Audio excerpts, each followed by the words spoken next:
మీరు మీ అభిమాన shows and serials TV కన్నా ముందు ఈటీవీ విన్ యాప్లో చూడండి. Download and subscribe to ETV win app. 99 రూపాయలు మాత్రమే.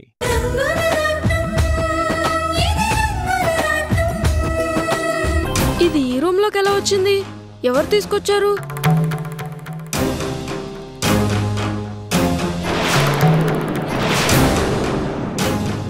మహి ల్యాప్టాప్ ని రూమ్ లోకి తీసుకొచ్చిందంటే సమంత బ్రతికే ఉందని మహీకి తెలిసిపోయిందా? అయినా ఛాన్స్ లేదు కదా. ఇక్కడ తన బుర్ఖాలో ఉంది. ఎన్నోసార్లు ఇంటికి వచ్చినప్పుడు ఇలా ల్యాప్టాప్ లో చూసి గుర్తుపెట్టుకుంటుందా? ఏంటి గ్రాండ్పా, ఏం ఆలోచిస్తున్నారు? గ్రానీ ముందు నా ల్యాప్టాప్ ఎందుకు తీసుకొచ్చిందో వెళ్ళి అడగాలి. వద్దు మనవడా, ఇప్పుడు తన్నేమీ అడగద్దు. నువ్వేదో వీడియో తీశానన్నావు కదా, అది చూడ్డానికి తీసుకొచ్చి ఉంటుంది. నీ ల్యాప్టాప్ నీకు కనిపించింది కదా, నువ్వు వెళ్ళు.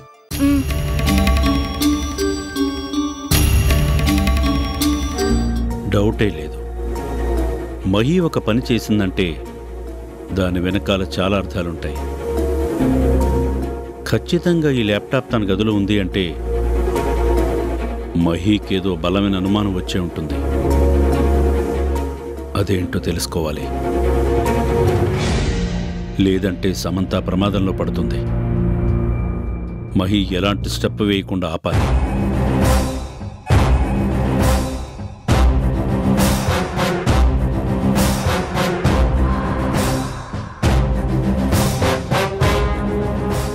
లాభం లేదు, మొత్తం తలకిందులయ్యేలా ఉంది. వెంటనే ఏదో ఒకటి చేయకపోతే పరిస్థితి మొత్తం చేయి దాటిపోయేలా ఉంది. ఇప్పుడేం చెయ్యాలి?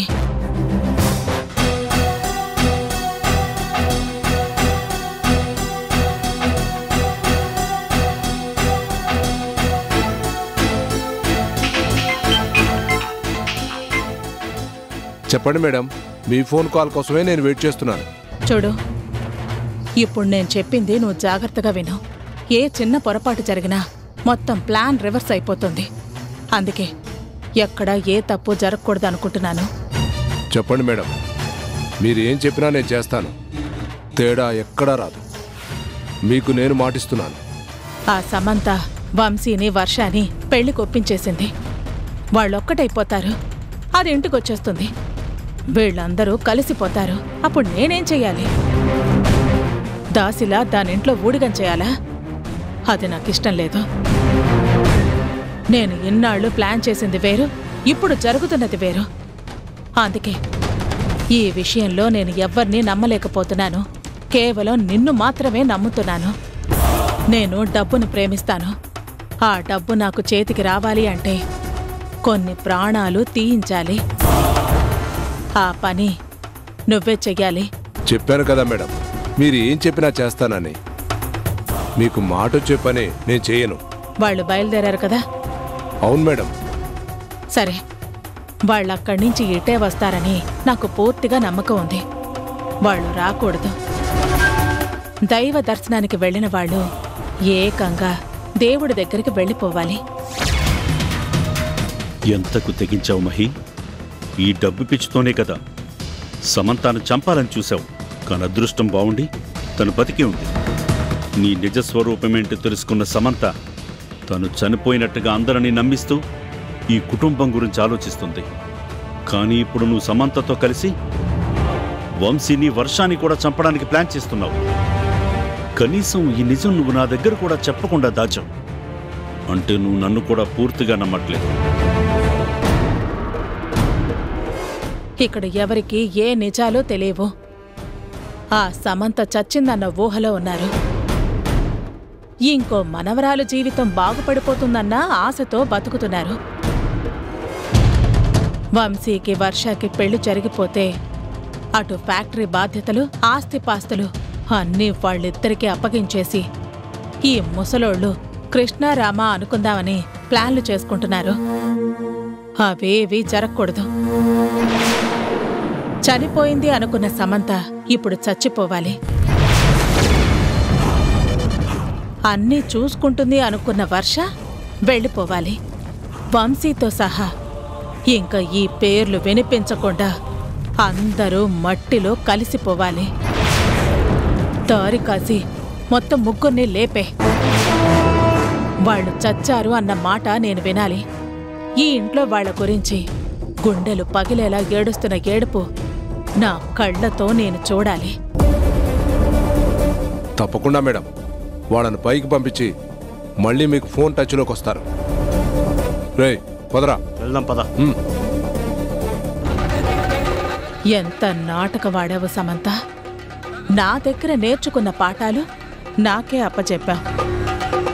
కానీ ఈ మహేశ్వరి నువ్వనుకున్నంత అమాయకురాలు కాదు. అణువంత అవకాశం దొరికితే ఆకాశమంతా అల్లుకుపోయే మనిషిని. నా ముందే నువ్వు కుప్పిగంతులేస్తున్నావా? ఏ చెల్లెలి జీవితం బాగుపడాలని ఆశిస్తున్నావో ఆ చెల్లెల్ని, ఇంకా మీకు తోడుగా వంశీని, ముగ్గురిని పైకి నేను పంపిస్తున్నాను.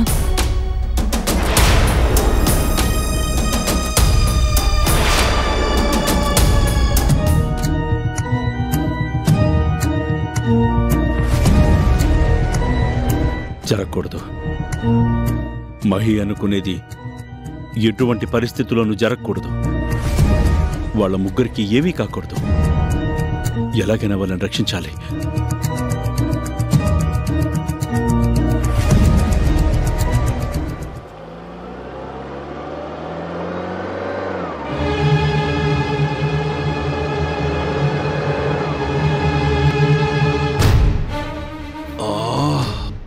అమ్మా సమంత, నీ ఫోన్ కలవడం లేదమ్మా. ఆ మహేశ్వరి మీ ప్రాణాలకే ప్రమాదాన్ని తలపెట్టింది. మిమ్మల్ని ఎలాగైనా కాపాడుకోవాలి. ఇప్పుడు ఏం చేయాలి? భగవంతుడా, ఆ ఫోన్ కలిసేలా చూడు.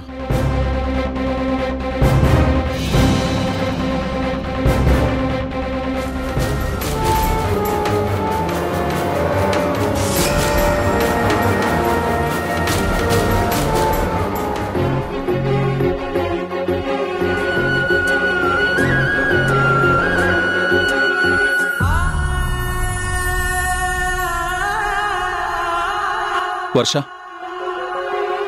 నీకు గుర్తుందా ఫస్ట్ టైం నేను నిన్నెక్కడ కలిశాను? బాగా గుర్తుంది. నేను కాలేజ్కి వెళ్తుంటే నువ్వు సమంతని డ్రాప్ చేయడానికి కారులో వచ్చావు. తిరిగి వెళ్తున్న క్రమంలో నన్ను గుద్దావు. బుక్స్ అన్నీ పడిపోయాయి. అప్పుడే నేను నిన్ను చూశాను, నువ్వు నన్ను చూసావు. అలా తొలిసారి చూసినా నీ రూపం నా మనసులో ముద్రపడిపోయింది.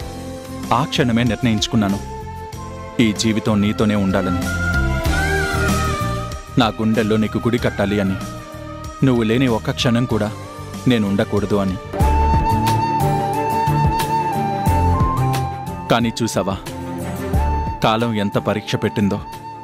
ఎంతగా ప్రేమించానో అంతగా నిన్ను దూరం చేసింది. నువ్వు దక్కవేమో అని నా ప్రేమ నన్నే ఎగతాళి చేసింది. ప్రేమని గెలిపించుకోలేని అభాగ్యుడిగా మిగిలిపోతానేమో అని నాలో నేనే మదనపడ్డాను.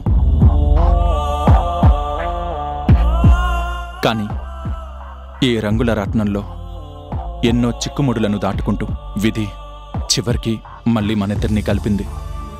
నిజమే వంశీ, ప్రేమని గెలిపించుకోవాలని నాకు ఉండేది.